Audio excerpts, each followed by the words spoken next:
Dear students, in our continuing discussion on the topic, the making of the global world, today we are going to have our third session, which is going to cover a very important dimension of our discussion, that is on the 20th century. As you all know, two events of great magnitude defined the 20th century world. These were the two world wars which were fought just with a gap of only 20 years from one another. But the wider consequences of these wars demonstrated how integrated the world economy had become by this time, and how an unlikely event in one part of the world had its ripple effects on its other parts, almost as a matter of course, affecting entire economies, societies, as well as individual lives. This can be understood from two wider instances. The first is the kind of economy the world experienced between the two world wars, and the second is the kind of shape the world economy took after the Second World War. Now, before we understand the first instance, we need to also understand the nature and implications of the First World War. This was a war which involved the world's leading industrial nations of the time, with Britain, France, and Russia on the one side. They were known as the Allies, and Germany, Austria-Hungary, and the Ottoman Turkey on the other side, and they were known as the Central Powers, with an objective to inflict unprecedented levels of casualties on their adversaries and win the war in the shortest possible time.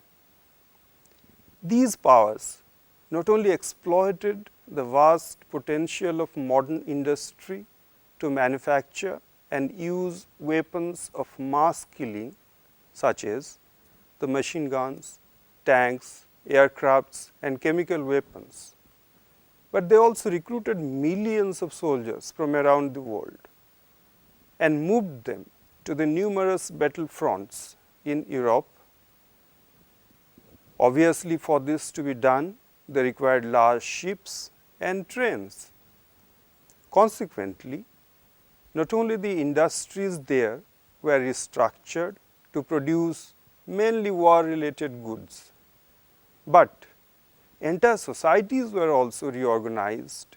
The point to be noted is, now women were stepping in to do the jobs that were earlier being performed by men, as the men went to battle. Besides, the usual economic links between the warring nations in Europe were also getting snapped. So, this was leading the United States of America, which obviously and ultimately joined the war in support of the Allies, to emerge as the new economic powerhouse of the world. This happened precisely because Britain and others started borrowing huge sums of money from the American banks as well as from the American public. As against the expectation of most people at that time, it was the general impression that the war will be over in 4 to 5 months' time. That is, all of you know, the war started in the month of August, and they felt by the Christmas of that year, that is 1914, the war will come to an end. But as against all such expectation and hopes, it lasted for more than 4 years. And in its trail, it left almost 9 million people dead and 20 million people injured in the entire process. Most of these people were either killed or injured were in their working age.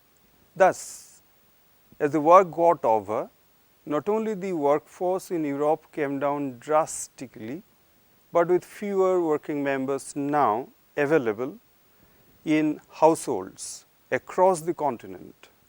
the incomes also declined very substantially. During the war, a large increase in demand, production and employment had led to an economic boom. As you all know, when a nation prepares for war, it requires a whole lot of things in order to support its men fighting on the front. And this is precisely what had happened during the war. Now, as the wartime demand came to an end and governments brought down expenditures to the level of peacetime, production obviously came down and unemployment also increased. The factories were no longer working in multiple shifts.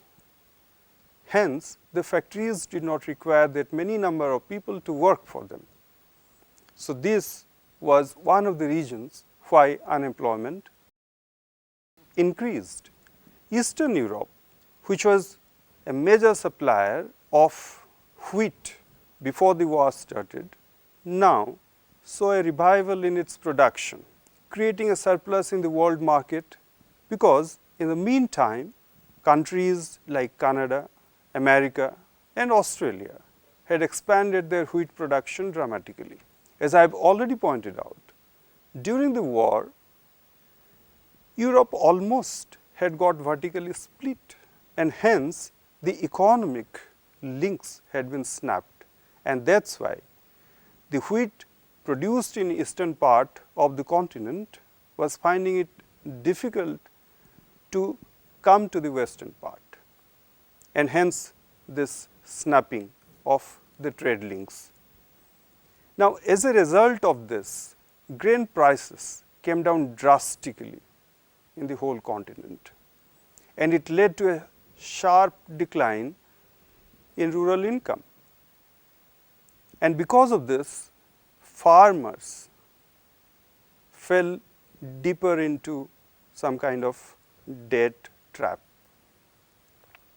In contrast to this depressing situation in Europe, the United States saw a spectacular growth in its economy a little after the conclusion of the war.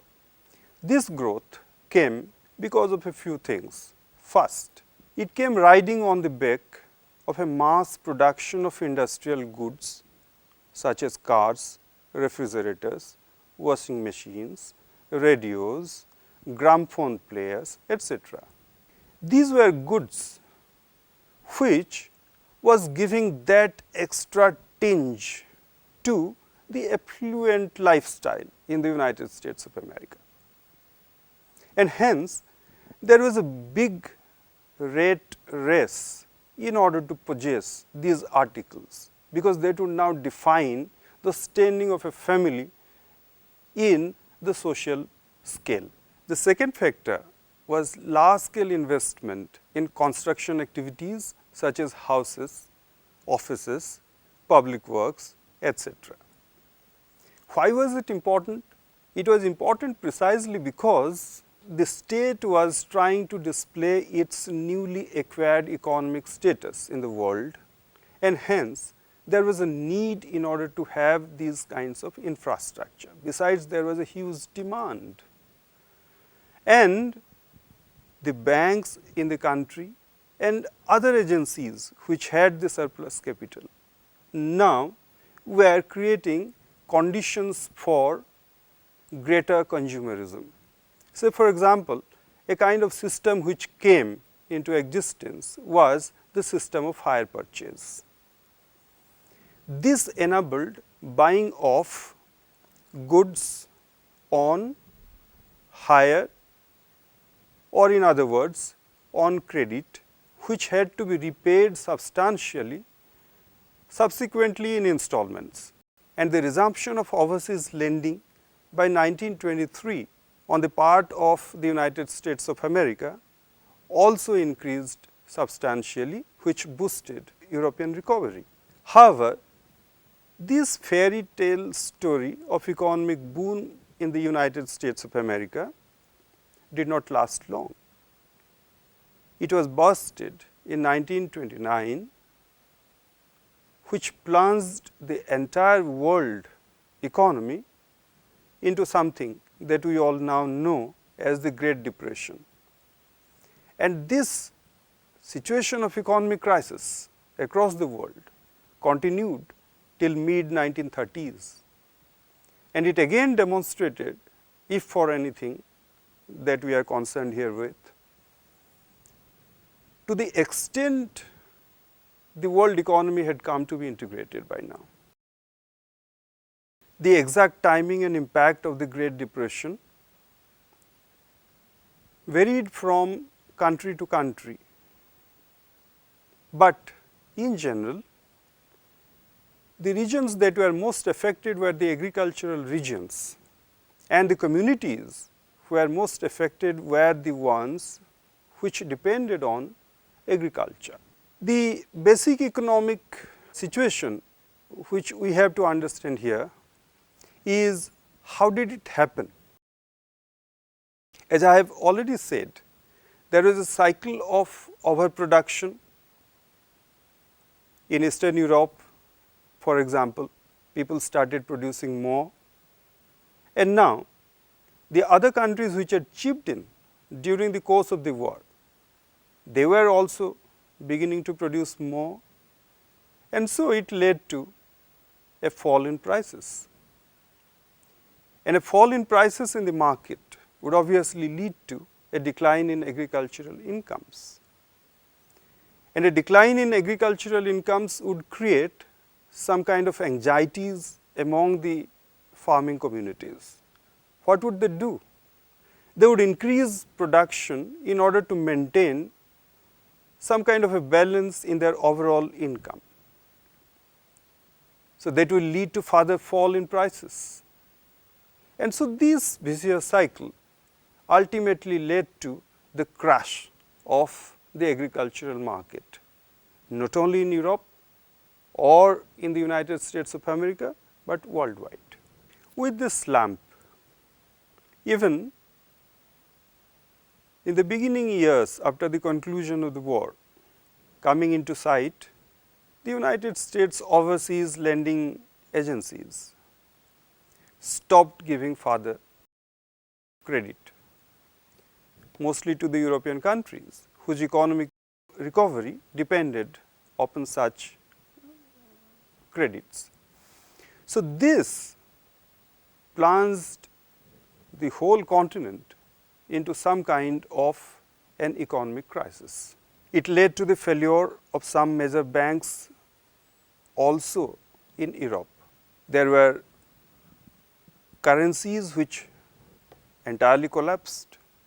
Even major currencies such as the British pound and sterling also found itself on the verge of collapsing.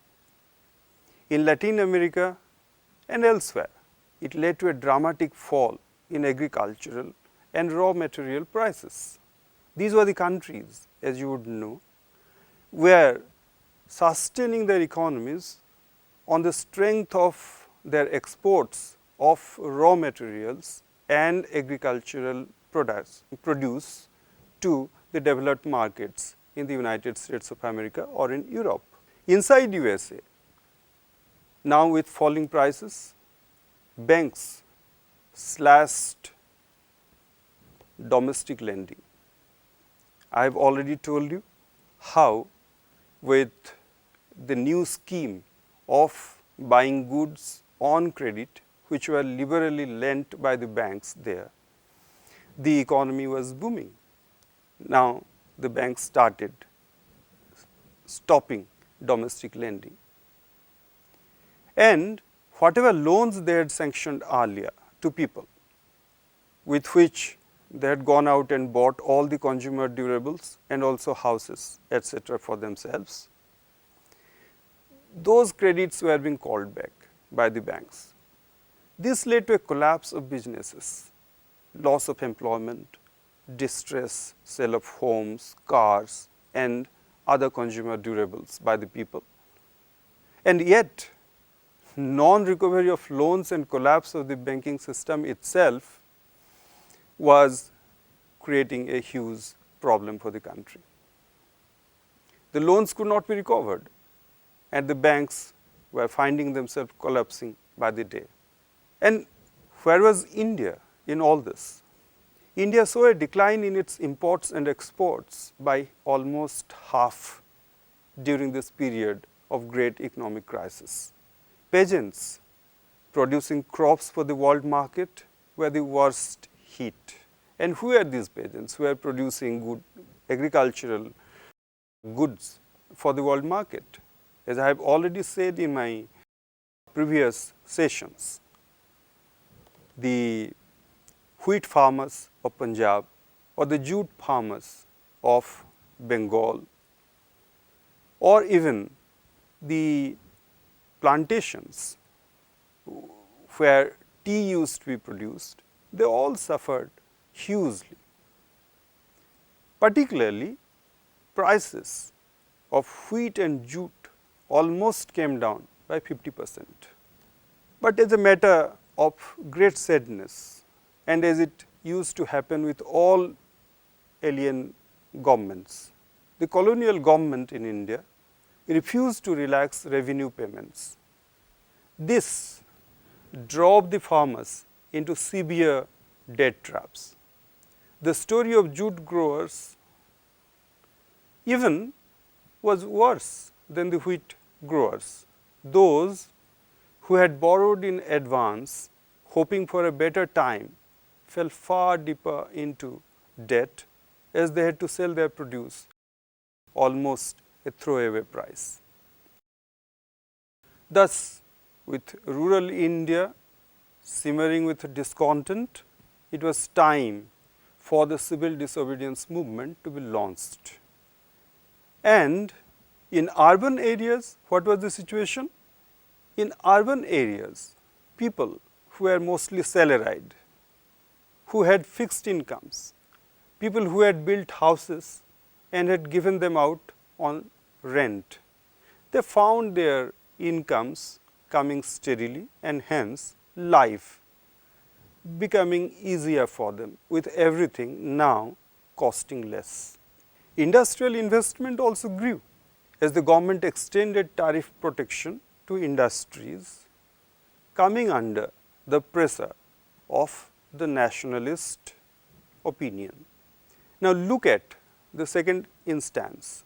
See how the world economy was reintegrated in the aftermath of the Second World War. And this was again a war which was fought over a long period of time, almost 6 years. This was again some kind of a war which split the world vertically. On the one side, you had the Axis power consisting of Germany, Japan and Italy. On the other side, you have Britain, France, the Soviet Union and the United States of America. As I said, this war continued for 6 long years, and in its trail left almost 60 million people dead, directly or indirectly. And for your information, in both these world wars, India also lost so many people, many of them recruited to fight the European war on their fronts, because India was a colony at the time. Now, coming to our main theme, if anything, the severe consequences of at least the Second World War now taught the whole world to be wary of leaving everything in the hands of the market. There was also an urgent need of reconstruction, ensuring economic stability and full employment in the industrial world. Why in the industrial world? Because it is the industrial world of the time which was in the vanguard of economic prosperity of the whole world, as it were, which had suffered the most. It had almost been devastated by the new weapons of mass killing which were used extensively by the warring parties. And it were with these aims now in mind that the International Monetary Fund and what we now know as the World Bank were instituted. The International Monetary Fund was set up to deal with the external surpluses and deficits of its member nations, and the World Bank, the proper name of which was the International Bank for Reconstruction and Development, came to be set up in order to finance the war reconstruction around the world. In the United States of America, and the state where it was held was New Hampshire, and this conference was held even as the world was in the midst of the war. So, it was held in the month of July 1944. These Bretton Woods institutions now tried to put in place an international monetary system whereby national currencies got linked to each other on the basis of a fixed exchange rate. The dollar became the new standard because it remained tightly wedded to the value of gold. However, for a certain period, the Bretton Woods system ensured an era of unprecedented growth of trade and incomes for the Western industrial nations and Japan. It saw a worldwide spread of technology and enterprise, as the former Western colonies, now becoming free nations after the end of the Second World War, tried to seek help from those very colonial masters to come out of their poverty and underdevelopment. This also encouraged the International Monetary Fund and the World Bank to shift their attention towards the needs of these countries from the 1950s onwards. Besides, there were the large multinational corporations, which we know simply by their abbreviation, that is MNCs. These multinational corporations, which originated in countries such as the United States, and of course, they originated mostly in the United States at that point in time, they also came in to secure rights to exploit the natural resources of these countries very cheaply, against their promise to set up industries, do mining, and provide employment to the people in those newly freed countries. However, from the 1960s onwards, things began to change. The changing environment provided the world economy a qualitatively different direction.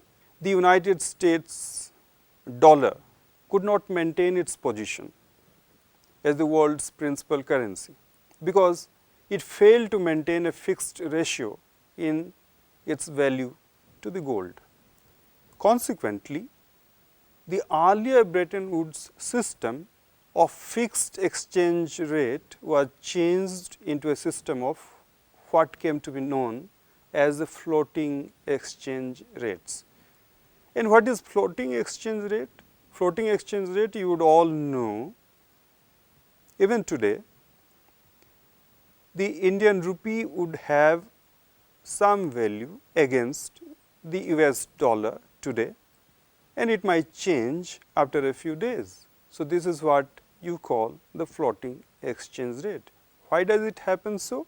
It happens because of various factors, but it happens mostly how the value of a currency is fixed as against the value of the standard currency, in this case the US dollar.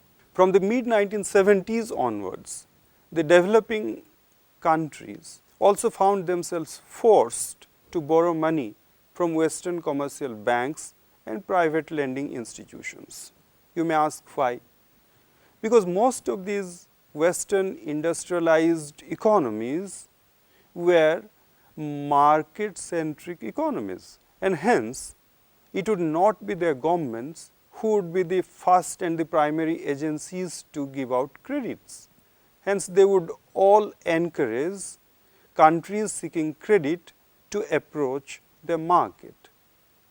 And hence, after some time, when it was felt that the economy was slowly getting back onto its feet worldwide, and the reconstruction activities were coming to some kind of an end, with durable gains coming into the hands of different countries. So, they encouraged the developing countries to go and approach their commercial institutions for the credit. So, this pushed the developing countries into periodic debt crisis. Thus, a movement among these countries brought such organizations as the Group 77 into fore. The primary objective of having these institutions in place was to play a new kind of political and economic role in the new world. They wanted to have a new international economic order, where they can have a few things. The first thing which they wanted to have was to have some kind of a real control over their natural resources, because they did not have much else. The second thing which they wanted was to have fairer prices for their raw materials. Earlier, in their anxiety to get technology from the developing countries, which were the earlier colonial powers, they were trying to butter their raw materials at a very cheap price, but now they felt it is time to ask for a fair deal. Now, the third thing which they wanted was also some kind of development assistance from the developed world based on mutual respect, and the credit to come to them without much of conditionalities. So, these were certain things which they wanted to have, and in order to have these, they required some political groupings, because without groupings in modern democratic system, you cannot have enough pressure on the few developed countries which had the upper hand in economic deals. From the late 1970s onwards, the multinational corporations also started understanding the flows of the world economy, and hence they started shifting their production operations to low wage Asian countries such as China. This stimulated world trade and capital flows, introducing rapid economic transformation of the world, and that is the world which we today know by the name of globalization. Thus, we come to the end of our discussion of the topic, the making of the global world. So, as I said, we had 3 sessions. In the first session, we wanted to understand whether the process of globalization is entirely new, or whether some rudimentary form of globalization in the pre-modern times. And we saw it from examples beginning with our own country, the Indus Valley civilization, how the civilized world even in those olden days was somehow linked to each other. It is said that we cannot exist in isolation, because we cannot produce everything that we want, and our wants are not limited, and hence there was some kind of a process of globalization even in those times. Now, that process of globalization underwent substantial qualitative changes in the medieval times, and we saw how it happened. And then we saw how the process started becoming slightly different with the coming of the Industrial Revolution in Europe particularly. It led to colonialism, it led to imperialism, and it also led to some kind of an economic integration from which one could not get out. And that process of globalization has received some kind of a respectability because of a new framework, which we now understand as the new international economic order. And that is the globalization that we are celebrating today. Thank you.